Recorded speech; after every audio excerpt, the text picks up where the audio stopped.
Pemirsa, Anda kembali bergabung bersama kami dalam Forum Today's Dialogue. Saya ingin bertanya dulu, sebelum saya ingin bertanya kepada anggota Pansus di sini, Pak Eman, sebenarnya uang itu hilang atau tidak? Sebenarnya masih ada atau tidak? Ya, masih ada. Kita anggap bahwa itu uang itu tidak pernah hilang di situ. Berarti uang Pak Budi ada di Bank Madura sekarang. Jadi ketika kemudian diketahui bahwa telah dipecah-pecah, kemudian tapi sudah disatukan kembali dan dikembalikan lagi ke rekeningnya Pak Budi Sampurna, gitu ya. Jadi uang itu masih ada intinya. Oke, baik. Saya akan beralih ke Pak Akbar kalau begitu untuk mengetahui.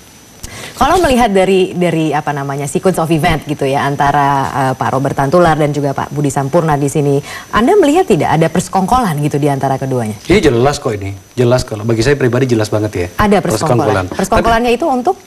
Ya nggak tahu, maka itu yang kita cari kan gitu ya. Ya kan. Oke, Anda melihat ada persekongkolan tapi tidak mengetahui saya ingin apa namanya ini juga dalam kaitan ini. Ini kan kita kan pansusnya dibagi-bagi nih. Ini kan bagian Surabaya sebenarnya. Gitu. Pas saya kemana kemarin?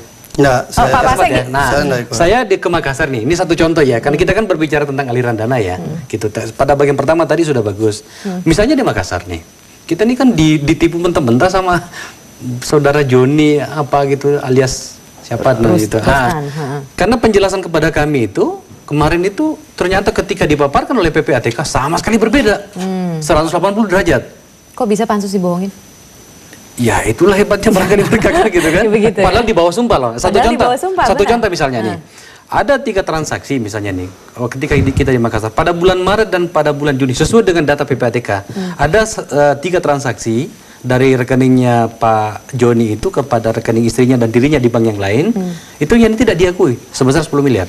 Dan tidak dia tidak akui. Karena kenapa? Wajar ya. Karena mereka katakan bagaimana saya mengujarkan. Karena itu sudah diblokir. Tapi kan ada gitu. Menurut data PPATK. Tapi apakah kemudian diketahui begitu lebih lanjut? Apakah ini berdasarkan persekongkolan oleh siapa dan siapa dan motivasinya untuk apa begitu? Nah itulah yang saya katakan tadi bahwa sekali lagi anggota pansus itu bukan seorang investigator khusus untuk seperti ini.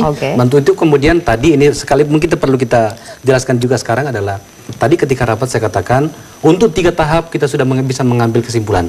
Tapi untuk tahapan aliran dana dengan berbagai pertimbangan maka saya berharap, saya meminta mengusulkan itu dibentuk namanya Panja Pengawasan dan Penelusuran Aliran Dana Bank Senturi. Gimana? Dan itu bisa waktunya bisa ditambah lah kira-kira. Tergantung paripurna ya. Yang pasti kita katakan pada aturan, gitu ya. Aturan pansus angket, kekuasaannya, kewenangannya ada di mana. Dan saya kira sampai saat ini pun nanti tanggung jawabnya adalah melaporkan pada rapat paripurna. Nah, di rapat paripurna itu ada 2 keputusan yang akan diambil.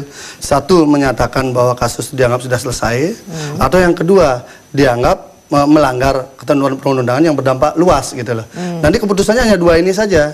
Jadi sekarang tinggal diuji. Kalau menurut kami, kalau soal kebijakan saya kira sudah nggak ada masalah. Nah, sekarang kita bagi kami ya, karena kami melihat bahwa memang kebijakan itu memang harus dilakukan. Sama halnya begini. Itu menurut Anda. Oh iya, memang gitu. Saya kan sudah bilang menurut saya gitu loh. Ini kan sah-sah saja berbeda. Kenapa begitu? Karena sampai saat ini secara hukum keputusan KSSK, keputusan yang disebut dalam hukum tata negara kita sebagai basicing itu belum pernah diuji bahwa itu salah atau tidak di lembaga yang memang wajib menguji untuk itu, yaitu PT UN. Nah, sekarang mengenai aliran dananya. Nah, artinya dalam posisi itu udah nggak masalah. Sekarang ini kan masalah teknis di lapangan. Teknis di lapangan, otomatis biasanya siapapun akan berusaha mencari hal-hal yang menguntungkan. Ini yang harus sekarang ditangani. Kalau memang ada pelanggaran, diproses, ditangkap. Kalau tadi Pak Akbar bilang bahwa di situ saya ditipu, saya dibohongi, padahal udah disumpah, laporkan, kena dia. Undang-undang ya paling nggak pasal 242 KUHP kena dia. Tapi perlu memberikan keterangan palsu, 7 tahun loh ancamannya. Tapi perlu tidak dibentuk panja begitu, panja khusus gitu untuk mengawasi aliran dana ini, kemudian untuk diinvestigasi lebih jauh begitu, walaupun ada kejanggalan-kejanggalan, ada tidak kejanggalan yang ditemukan oleh fraksi Demokrat? Saya kira gini, ranahnya ini kan sudah pidana. Kalau ada uang negara yang sudah masuk untuk penyelesaian sebuah masalah, kemudian ini diambil secara tidak benar, ini sudah kita bawa saja ke pidana. Gitu. Selesai sudah. Daripada kita mainkan secara politik, kita menari di politik, malah hukumnya tidak selesai gitu loh. Kan lebih baik kita bawa ke pidana, yang salah disalahkan, yang benar direhabilitasi gitu. Begini ya.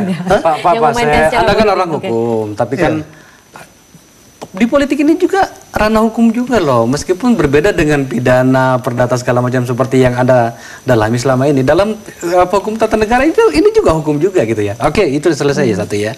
Yang ingin saya katakan adalah supaya masyarakat tidak confused ya dengan perkembangan beberapa hari ke depan ini.